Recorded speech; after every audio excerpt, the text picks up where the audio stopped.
Hello everybody, and welcome to my first video of hopefully my series, Vampires Through the Ages. In this video, I wanted to discuss the question, what are vampires and what vampires are not? And this question is very open-ended, just because you have the mythology, the supernatural, the sci-fi, the modern vampirism, and pretty much just anything in between. But I'm going to be answering this question in the form of modern vampirism. You know, us who portray the lifestyle, what you can consider us, what any of this is, things like that. So I'm going to be discussing what vampires are not first. Modern vampirism is not anything like Hollywood. I see this a lot. Within the vampire community, and as well as questions that are brought up to my attention when I am discussing this in a public view where they don't technically understand. And I get a lot of, oh, but you have to be turned. When did you get turned? Do you have to drink blood? Do you have to sleep in a coffin? Can you not go into, like holy places and all of that? Well, for one, we're human. That's all we are. Our bodies are human. We can die. We can get sick. We can eat garlic. We can wear crosses. Vampirism is open to any religion. So yes, vampires can be Christian. And it's definitely not anything like you read in superstitious myths and lores and what you watch and read in books and movies. We are not dangerous. For one, every society and cultural group has its bad people. I am not going to lie about that. For one of the most prominent incidences or crimes, I guess you can say that there are several, within America it would be Roderick Pharaoh. He proclaimed himself to be like a 2,000 to 3,000 year old vampire, killed his girlfriend's parents so he could take her down to New Orleans or Florida, one of the two, and live happily ever after with his vampire clan. You can find the majority of the details in the movie Vampire Clan, of course. All but I think one or two of the original Vampire Clan members are out. And everybody else still has life in prison. And they're still alive because this was back in the 90s. And he was a teenager. I think maybe about my age, and I'm 23, somewhere around there. That's one of the prominent ones. Apparently he obsessively played Vampire the Masquerade. Just throwing that out there. There are also around the world cases of serial killers who proclaim the vampire archetype as well. So I'm not going to sit here and say that vampirism is all good people. You can't find any issues with us, blah, blah, blah, because that's a lie. I'm not even going to go there. But the majority of the people who live the lifestyle and who are involved in the community are relatively good people. They could be your neighbor, your daughter, your son, your mother, father, family members who you have yet to meet that are still within your lineage, co-workers, bosses, friends, you have no idea. And I'll get to sort of like characteristics as well. But we are generally good people. And like I said, they can be of any religion, be it Christian, Roman Catholic, Wiccan, Satanist, atheist. Vampirism has nothing to do with anything but being who you are and what your soul calls out to.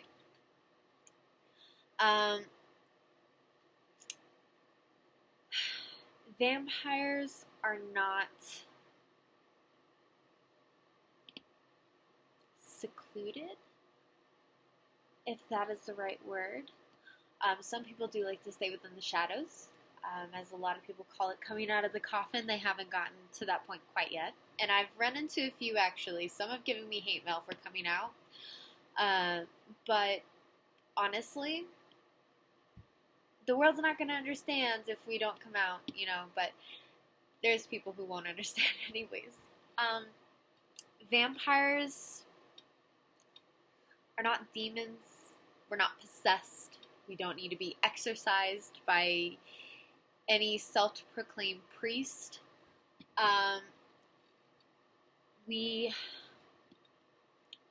We're not sluts. We're not whores. We don't go around seducing everybody and anybody that we come in contact with. There's a thing called manners and chivalry and etiquette that a lot of us like to follow within the guidelines of, like the Victorian age with kissing the hand, all of that, but nothing to where we just want to have sex with everybody and anybody in God's name. We are not evil. We don't proclaim harming ourselves or others. You will get the sanguines who like to medically induce blood drawing for their own feeding. I'll get to that a little later, but the majority of them who know what they're doing do it medically correct. There are loads of diseases, though, within the blood, which is why I do not condone blood drinking, but they are out there, and the majority of them do it safely and with consent. Others do not. They are a rare few, but like I said, every group has their bad part to it. We are not all goth. The majority that I've met are into the goth subculture just because of the romanticism, the Victorian age, obviously the color black. It's the way to go, right? But a lot of us, like I said, can be people that you would have no idea you would expect it to be vampires. Be it bosses, co-workers, family members, fucking Britney Spears could be a vampire for all she cared. But you don't know. Because how would you know unless they said it? We are not a lot of things, but we are many things as well. And I feel, instead of focusing on the negative for too long, I wanted to get straight down to the good parts. We are good, caring people. We care a lot.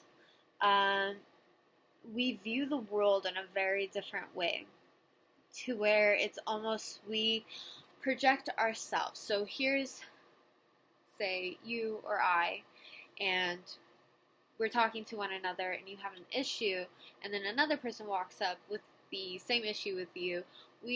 I like to think, sort of project ourselves out of our bodies to view both sides from both viewpoints. And that to me is a form of vampirism as well, in a way, because of the energies that crosses back and forth from them. We also project ourselves in a way that not a lot of people see nowadays. Like I said, we go back to manners and etiquette and chivalry. A lot of us actually incorporate that into our daily lives. I can't tell you how many times I've come across a person who has kissed my hand when introducing themselves and have bowed to me. Sure, we like to project a very characteristic, sort of costumey outlook, clothing-wise, personality-wise, the way that we act. Sorry, I have a raging headache right now, so I'm going to be rubbing my head a lot. But we are normal people. We get sick. We can die. We're not totally invincible. We can eat garlic. We could go onto Holy Land. We can wear crucifixes. Some do sleep in coffins. I don't. I want to, but I don't. We are just normal people being ourselves, and that's it. When somebody walks up to me and they started asking me about vampirism and, you know, how I got into it, and I bring up my awakening, which I'll get to that in a later video. You know, I tell them, though I am mortal and I can die, I can be harmed, I can bleed, I don't heal right away, all of this stuff, I perceive my species as a vampire because that is what my soul is, that is what has called to me every single year that I have lived. That's how I feel I was born as, because I've identified with the vampire for as long as I can remember, even without a term to it. And it's just good. It's good to explain in a positive sense like that when describing vampires, because everybody's got a different idea, a different image. You have the sparkly vampires, you have you know, Buffy, and very warped vampires to very beautiful vampires like Anne Rice's. And it's good to at least help them understand from a more modern and living viewpoint, like modern vampirism, where there are a lot of people that live the lifestyle. And a lot of people don't even have to delve into that to project themselves and to identify with the vampire archetype. There are people who just like to wear fangs. There are people who just like to have the Dracula cape and run around and have fun. They enjoy what projecting the vampire archetype gives them. That is why when people bring up weird things like being turned, which I will bring up into a later video, you are not turned. You either are or you aren't. It is what your soul is. It is what your soul calls to you. People who seek to be turned are in a state of oblivion in my eyes because they are seeking what they already are. They just don't realize it yet. So, vampires. What they are and what they're not. We are everything. We are nothing. We are immortal. We are mortal. We are animalistic and we are human all at the same time. It is a complex state of mind that anybody can get into and anybody can understand if they open their eyes and their heads and their hearts. So, with that being said, I hope I have explained enough here as to what a vampire is and what a vampire is not, especially going off. And if you have any questions, feel free to message me, to write me, to send me a letter. I love letters. Anything of the such that you feel needs to be put into a video for my reoccurring series, you may do so. I am happy to hear what you have to say. And if you'd like this video and are interested in seeing more, you can see my next video Friday, November 20th at 9 p.m. and the discussion will be Awakenings. So I will see you then. Bye.